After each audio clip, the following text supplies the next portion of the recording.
తిన్నా. నువ్వు తింటున్నా? ఇవాళ మా మమ్మీ స్పెషల్ ఏమి చేసింది? ఇవాళ మా అమ్మ ఏమండి స్పెషల్? పప్పు కదా. ఏం పప్పు అది? తొగరపప్పు కాదు, అది ఎర్రపప్పు. తినవు. తింటా తింటా.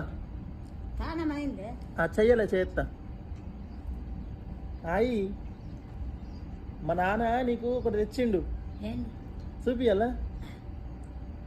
నువ్వు తిన్నాక ఇస్తా, నువ్వు తిన్నాక ఇస్తా.